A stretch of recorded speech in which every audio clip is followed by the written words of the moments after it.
Football ലോകത്തിന്റെ ചക്രവർത്തിമാരായി വാണിരുന്ന Spanish La Liga ഇന്ന് അതിന്റെ ചരിത്രത്തിലെ തന്നെ ഏറ്റവും ഇരുണ്ട അധ്യായത്തിലൂടെയാണ് കടന്നു പോകുന്നത്.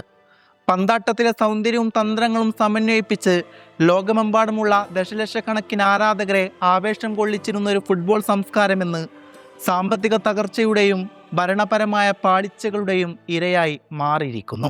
അടിത്തറയില്ലാത്ത സാമ്പത്തിക നയങ്ങളാണ് ഒരു കായിക ഇനത്തിന്റെ അന്ത്യം കുറിക്കുക എന്ന സത്യത്തിന് സാക്ഷ്യപത്രമാവുകയാണ് ലാലിഗയുടെ നിലവിലെ അവസ്ഥ. സ്പാനിഷ് ഫുട്ബോളിന്റെ പ്രതാപകാലത്തിന് തിരശ്ശീല വീഴുകയാണോ എന്ന് ഫുട്ബോൾ ലോകം ഒന്നടങ്കം സംശയിച്ചു പോകുന്നു. ഒരു കാലത്ത് ഫുട്ബോൾ ലോകത്തിന്റെ നെഞ്ചിടിപ്പായിരുന്ന സ്പാനിഷ് ലാലിഗ ദീർഘവീക്ഷണമില്ലാത്ത സാമ്പത്തിക നയങ്ങളാൽ ആഴമേറിയ ഒരു പ്രതിസന്ധിയിലേക്ക് വീണിരിക്കുകയാണ്. ലോകം കണ്ട ഏറ്റവും മികച്ച ഇതിഹാസങ്ങളായ ലയണൽ മെസ്സിയും ക്രിസ്ത്യാനോ റൊണാൾഡോയും നേർക്കുനേർ പോരാടിച്ചിരുന്ന ആ സുവർണ കാലഘട്ടം ഇന്നത് വെറും ഓർമ്മയായി മാത്രമായി മാറുന്നു.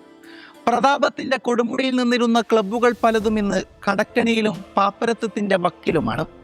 വരുമാനവും ചെലവും തമ്മിലുള്ള ബാലൻസ് തെറ്റിയതും വിപണിയിലെ മാറ്റങ്ങൾ മുൻകൂട്ടി കാണാൻ കഴിയാത്തതും സ്പാനിഷ് ഫുട്ബോളിന്റെ വശ്യത കെടുത്തിക്കളഞ്ഞു. പുതിയ താരങ്ങളെ ടീമിലെത്തിക്കാനോ ലോക വിപണിയിൽ വലിയ ചലനങ്ങൾ സൃഷ്ടിക്കാനോ കഴിയാത്ത വിധം ടീമുകൾ നിഷ്പ്രഭമാക്കപ്പെട്ടു. കൃത്യമായ പ്ലാനിംഗ് ഇല്ലാത്ത ഭരണപരമായ പാകപ്പിഴവുകൾ ലോകത്തിലെ ഏറ്റവും മികച്ച ലീഗുകളിലൊന്നിനെ നിശ്ചലമായ സാമ്പത്തിക ഗർത്തത്തിലേക്ക് തള്ളിയിട്ടിരിക്കുകയാണ്. യൂറോപ്യൻ ഫുട്ബോളിന്റെ സിംഹാസനത്തിൽ അടക്കി വാണിരുന്ന സ്പാനിഷ് ലാലിഗ തകർച്ചയുടെ ആഴം വ്യക്തമാക്കുന്നതാണ് ഈ സീസണിലെ യുവേഫ ചാമ്പ്യൻസ് ലീഗ് ഫലങ്ങൾ. ഒരു കാലത്ത് റയൽ മാഡ്രിഡും ബാർസലോണയും അത്ലറ്റിക്കോ മാഡ്രിഡും ചേർന്ന് യൂറോപ്പിനെ വിറപ്പിച്ചിരുന്ന സ്ഥാനത്ത് ഇന്ന് ക്വാർട്ടർ ഫൈനൽ എന്ന നിർണായക ഘട്ടത്തിലേക്കെത്തുമ്പോൾ സ്പെയിനിന്റെ ഏക പ്രതിനിധിയായി ബാർസലോണ മാത്രമേ അവശേഷിക്കുന്നുള്ളൂ.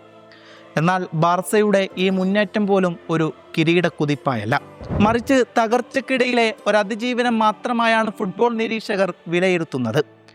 ചരിത്രത്തിലുടനീളം യൂറോപ്യൻ പോരാട്ടങ്ങളിൽ ആധിപത്യം പുലർത്തിയിരുന്ന റയൽ മാഡ്രിഡ് ഉൾപ്പെടെയുള്ള വമ്പന്മാർക്ക് ആദ്യ 8 ടീമുകളിൽ ഇടം പിടിക്കാൻ കഴിയാത്തത് സ്പാനിഷ് ആരാധകരെ സംബന്ധിച്ചിടത്തോളം അവിശ്വസനീയമായ തിരിച്ചടിയാണ്.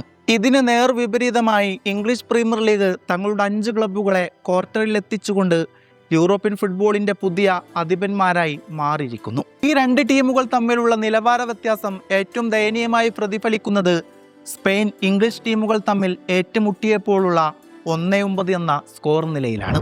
ഗ്രൂപ്പ് ഘട്ടത്തിൽ ഈ 2 ലീഗുകളിലെയും ടീമുകൾ തമ്മിൽ നടന്ന മത്സരങ്ങളിൽ സ്പാനിഷ് ടീമുകൾക്ക് കേവലം ഒരു വിജയം മാത്രമേ നേടാൻ കഴിഞ്ഞുള്ളൂ. ഇംഗ്ലീഷ് ടീമുകളാകട്ടെ 9 വിജയങ്ങൾ നേടുകയും ചെയ്തു.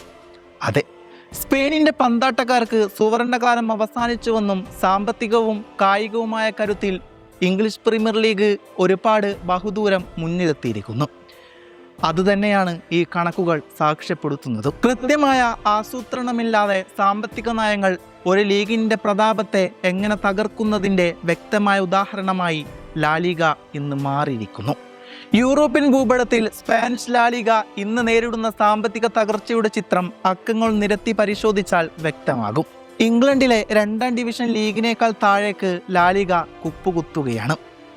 പുതിയ കണക്കുകൾ വിരൽ ചൂണ്ടുന്നതും ഇത് തന്നെയാണ്. ഈ ട്രാൻസ്ഫർ വിൻഡോയിൽ ഇംഗ്ലീഷ് പ്രീമിയർ ലീഗ് ക്ലബ്ബുകൾ 349 മില്യൺ യൂറോ വിപണിയിൽ ഒരുക്കിയപ്പോൾ ലാലിഗ മുഴുവൻ ക്ലബ്ബുകൾ ചേർന്ന് ചിലവാക്കിയത് 14 മില്യൺ യൂറോയിൽ താഴെ മാത്രമാണ്. ഫുട്ബോൾ വിപണിയിൽ ഒരു ശരാശരി താരത്തിന്റെ മൂല്യം പോലും വരാത്ത ഈ തുക സ്പാനിഷ് ക്ലബ്ബുകളുടെ ഖജനാവ് എത്രത്തോളം ശൂന്യമാണെന്ന് തെളിയിക്കുന്നുണ്ട്. ഈ അസമത്വത്തിന്റെ ഏറ്റവും വലിയ ഉദാഹരണമാണ് ഇംഗ്ലണ്ടിലെ 2ാം നിര ക്ലബ്ബായ ബിർമിംഗ്ഹാം സിറ്റി ഒരു ലാലിഗ താരത്തെ സ്വന്തമാക്കാൻ 10 മില്യൺ യൂറോ മുടക്കിയത്. ഈ തുക പോലും കണ്ടെത്താൻ നിലവിലെ പല മുൻനിര സ്പാനിഷ് ക്ലബ്ബുകൾക്കും സാധിക്കുന്നില്ല. ലാലിഗ പ്രസിഡന്റ് ടെബസ് നടപ്പാക്കിയ അതികഠിനമായ സാമ്പത്തിക തന്ത്രങ്ങൾ തന്നെയാണ് ക്ലബ്ബുകളുടെ കൈക്കാലുകൾ കെട്ടിയിട്ടിരിക്കുന്നത്. സാലറി ക്യാപ്പ് ഉൾപ്പെടെയുള്ള നിയമങ്ങൾ പുതിയ താരങ്ങളെ രജിസ്റ്റർ ചെയ്യുന്നതിൽ നിന്ന് ടീമുകളെ തടയുന്നുണ്ട്.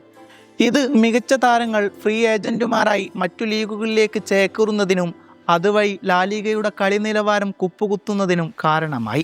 ഫോക് മാസിക ഉൾപ്പെടെയുള്ള സാമ്പത്തിക നിരീക്ഷകർ നൽകുന്ന മുന്നറിയിപ്പ് ലാലിഗ ഗൗരവത്തോടെ കാണേണ്ടതുണ്ട്. റയൽ മാഡ്രിഡും ബാർസലോണയും തമ്മിലുള്ള എൽ ക്ലാസിക്കോ എന്ന ആവേശം കൊണ്ട് മാത്രം ഒരു ലീഗിന് ദീർഘകാലം നിലനിൽക്കാനാവില്ല. പ്രീമിയർ ലീഗിൽ വരുമാനം എല്ലാ ക്ലബ്ബുകൾക്കും തുല്യമായി വീതിച്ചു നൽകുമ്പോൾ സ്പെയിനിൽ വലിയ ക്ലബ്ബുകൾക്ക് ലഭിക്കുന്ന അമിത പ്രാധാന്യം ചെറുകിട ക്ലബ്ബുകളുടെ നട്ടെല്ലൊടിച്ചു കളയുന്നു. വരുമാനം കുറയുന്നതോടെ ആഗോളതലത്തിലുള്ള സംപ്രേഷണാവകാശത്തിൻ്റെ മൂല്യം ഇടിയുകയാണ്. ചുരുക്കത്തിൽ കളിക്കളത്തിലെ ദയനീയ പ്രകടനവും അണിയറയിലെ സാമ്പത്തിക പ്രതിസന്ധിയും ഒരേപോലെ ലാലിഗയെ വരിഞ്ഞു മുറുക്കുന്നു.